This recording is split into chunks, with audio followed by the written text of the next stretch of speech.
France में एक बार फिर बुरखानी विवाद आया सामने। भारत के एनएसए अजीत डोभाल ने फिर दिखाया जलवा।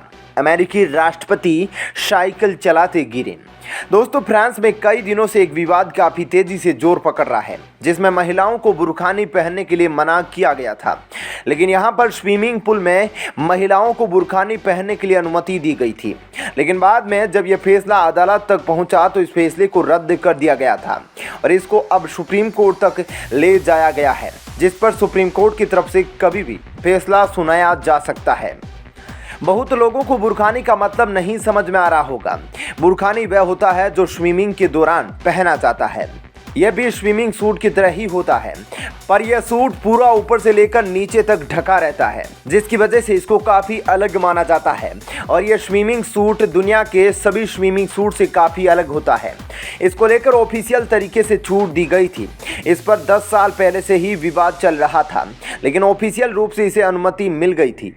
और फ्रांस की तरफ से इस पर रोक लगाने का यही कारण था कि कभी भी फ्रांस की सरकार बुरखानी के पक्ष में है ही नहीं। और इसको लेकर फ्रांस के मंत्री द्वारा इसे सेकुलरिज्म के खिलाफ बताया गया और उनका कहना है कि यह समुदाय को भड़काने वाला और अनियमित फैसला है।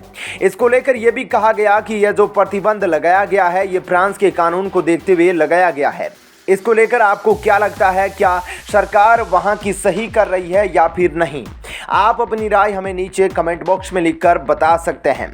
दोस्तों, वहीं दूसरी तरफ फ्रांस के एनएसए अजीत डोभाल ने ब्रिक्स की बैठक में वर्चुअल माध्यम से हिस्सा लिया था और इस बार इस बैठक को चीन ने ऑर्गेनाइज किया था। और इस बैठक का मुख्य उद्देश्य 5 देशों के बीच डिप्लोमेटिक और सिक्योरिटी रिलेशन को पहले से भी मजबूत करने का था। और इसको लेकर मीटिंग के बाद जो रिपोर्ट निकल कर आई है, उसमें बताया गया है कि इस बार अजीत डोभाल जी ने बिना किसी सहयोग के आतंकवाद के खिलाफ अपना कदम उठाने के लिए कहा है, जिससे कि आतंकवाद पर रोक लगाई जा सके। इस बैठक में अजीत डोभाल ने बड़े बड़े मुद्दों को उठाया और इस पर काफ़ी देर तक चर्चा भी की। उन्होंने अपनी तरफ से हर एक टॉपिक को कवर किया, चाहे वह आतंकवाद से रिलेटेड हो या फिर चाहे वह महामारी से रिलेटेड हो। अब एक मीटिंग और होने वाली है। यही मीटिंग अब 23 और 24 जून को होने वाली है। यह मीटिंग काफ़ी ज़्यादा खास होने वाली है, क्योंकि इस मीटिंग में भारत के प्रधानमंत्री नरेंद्र मोदी खुद शिरकत करेंगे। इसके अलावा यहाँ पर पूरी दुनिया की नज़र इस मीटिंग पर टिकी होगी। दोस्तों, इस खबर में यह भी निकल कर आ रहा है कि अमेरिकी राष्ट्रपति साइकिल चलाते गिर गए हैं। इसके पीछे पता यह चला है कि यहाँ पर जब वह साइकिल चला रहे थे, तब उनका फीता साइकिल के पेडल में फंस गया, जिसकी वजह से वे गिर गए थे। तो चलिए जानते हैं क्या है पूरा मामला। अमेरिकी राष्ट्रपति जो बाइडेन शनिवार को साइकिल से गिर पड़े। बाइडेन साइकिल चला रहे थे, जैसे ही वो रुके उनका संतुलन बिगड़ गया और बाइडेन साइकिल सहित गिर पड़े। उनके साथ चल रहे सिक्योरिटी स्टाफ ने उठने में उनकी मदद की। दरअसल उनका बाइकिंग शू साइकिल के पेडल में अटक गया था, जिससे बाइडेन का बैलेंस बिगड़ गया। उठने के बाद बाइडेन बोले, मैं अच्छा हूँ। बाद में व्हाइट हाउस के एक अधिकारी ने बताया, जैसा कि राष्ट्रपति ने बताया, कि उतरते वक्त उनका शू साइकिल के पेडल में फंस गया था, जिससे उनका बैलेंस बिगड़ गया। बाइडेन अच्छे हैं, उन्हें किसी भी मेडिकल अटेंशन की जरूरत नहीं है। बाइडेन अपने परिवार के साथ रहेंगे। घटना का वीडियो सोशल मीडिया पर वायरल हो रहा है। 89 साल के बाइडेन इन दिनों अमेरिकी राज्य डेलावेयर में छुट्टियां बिता रहे हैं। वे अपनी पत्नी के साथ यहां रेहोबोथ बीच पर अपनी वेडिंग एनिवर्सरी बनाने आए हैं। बाइडेन अपनी पत्नी जिल बाइडेन के साथ बीच के पास स्थित स्टेट पार्क में साइकिल चला रहे थे। इससे पहले भी हमें अमेरिकी राष्ट्रपति के साथ ऐसा हादसा होते दिखाई दिया है। ऐसे में उनके साथ पहली बार यह नहीं है कि वे गिरते गिरते बचे हो, फिर गिर गए हो। पिछले महीने भी ऐसा ही हमें सुनने को मिला था। यहाँ पर अमेरिकी राष्ट्रपति बाइडेन उनके ऑफिशियल प्लेन एयरफोर्स 1 की सीढ़ियों पर चढ़ते चढ़ते गिरने से बचे थे। ऐसी ही घटना पिछले साल अटलांटा में हुई थी, जब बाइडेन की प्लेन की सीढ़ी पर 3 बार लड़खड़ा गए थे। बाद में बाइडेन ने कहा कि हवा के तेज झोंके के कारण घटना हुई। इसके अलावा यूक्रेन के राष्ट्रपति वोलोदिमीर जेलेंस्की ने जंग की शुरुआत के बाद पहली बार देश के दक्षिणी शहर माइकोलाइव का दौरा किया। यह शहर रूसी हमले में बुरी तरह से तबाह हो चुका है। शनिवार को उन्होंने स्थानीय अधिकारियों के साथ मीटिंग की और सैनिकों को बहादुरी के लिए सम्मानित किया। राष्ट्रपति कार्यालय की ओर से जारी बयान के मुताबिक जेलेंस्की ने शहर में वाटर सप्लाई और खेती और इकोनॉमी की हालत पर चर्चा की। दूसरी तरफ यूक्रेन के पूर्वी शहर डोनेत्स्क में शनिवार को हुई रूसी बमबारी में 5 यूक्रेनी नागरिकों को मौत हो गई और 12 लोग घायल हो गए। डोनेत्स्क पूर्वी यूक्रेन के डोनबास इलाके की राजधानी है। यह इलाका 2014 से आंशिक रूप से रूसी समर्थक अलगाववादियों के कब्जे में है। रूसी न्यूज एजेंसी के मुताबिक यह हमला शहर के एक सिनेमा और कैफे को टारगेट किया गया था। माइकोलाइव शहर के दौरे पर जेलेंस्की ने रूसी हमले के में तबाह इमारतों का मुआयना किया। उनका यह दौरा शहर में हुए रूसी हमले के एक दिन बाद हुआ, जिसमें 2 लोगों की मौत हो गई थी।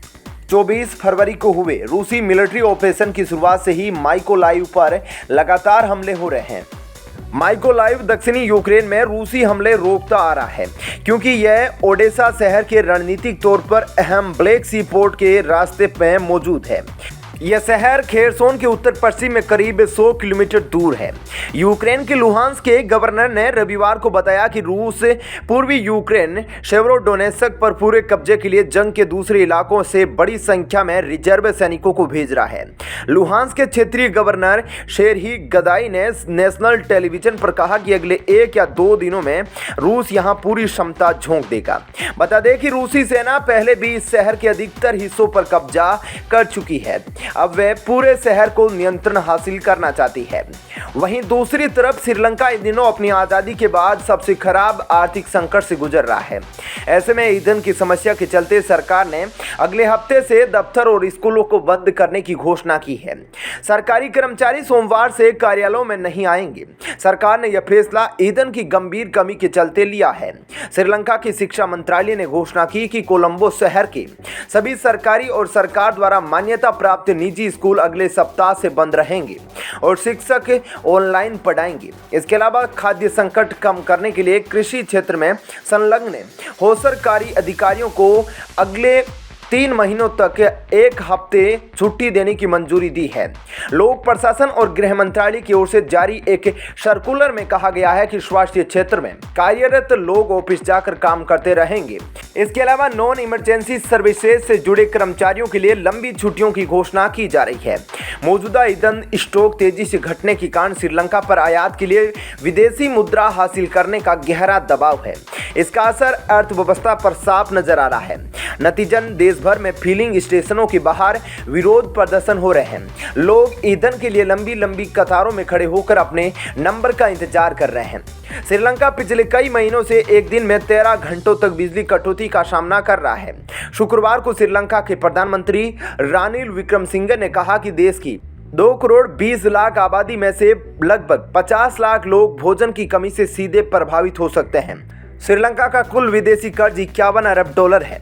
नकदी संकट का सामना कर रही मौजूदा सरकार ने इस सप्ताह की शुरुआत में कई उपायों को मंजूरी दी, जिसमें कंपनियों पर उनके कारोबार के आधार पर 2.5% कंट्रीब्यूशन टैक्स लगाना और अधिकांश सार्वजनिक क्षेत्र के कर्मचारियों के लिए शुक्रवार को अवकाश घोषित करना आदि शामिल है।